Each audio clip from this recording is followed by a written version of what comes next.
Na rondzie drugi zjazd. Janusz, to chyba bym zrobiła dzisiaj takiego wielkiego kurczaka, jak ja bym takiego strusia, że mi tutaj będę gryzła, że mi Znaleziono kolejnego pytona z pewnością. To już jakaś plaga jest. Janusz, to nie jest plaga, to jest akcja zorganizowana. Te pytony to nam Ruscy zrzucają z samolotu. Jedyne jest logiczne wyjaśnienie. Albo Niemcy, no Niemcy nawet bardziej. Albo może idź, co Grażyna? Za 200 metrów na rondzie trzeci zjazd. Nie Izraelici, ale idź, inaczej Niemcy i Rosjanie. Widzisz, Janusz, ja mam pewne podejrzenia, że pan prezydent miał rację, kiedy powiedział w Leżajsku skądinąd, że ta Unia to jest taka wymiotowana. Zjedź z ronda. Wyimaginowana Grażyna, ale tak o Unii mówić, to trzeba mieć zamiast mózgu kiszony koperek w głowie, wiesz? Janusz, przestań. Naprawdę to w ogóle nie wiadomo, czy pan prezydent mówił o Unii. Nie wiadomo. Mówił, że mówił o Unii, nie mówił. Bo może nie. Może to w ogóle było nie o Unii i że to było tylko trochę może o Unii, a w ogóle to może było wyciągnięte z kontekstu, a w ogóle to nawet nie wiadomo, czy z jakiego kontekstu. I w ogóle czy z drugiego kontekstu, bo może z innego kontekstu. I czy w ogóle a jak to nabrał kasę z Unii?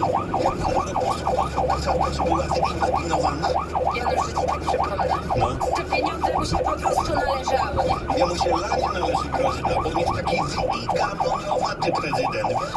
Jego to Ruscy razem z tymi swoimi pytonami zrzucili z samolotu, albo Niemcy, albo idź. O, Kurde, Andrzeja, Janusz, pójście Boga, Boże, jeszcze kto usłyszy.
Za 800 metrów skręć w prawo w zjazd.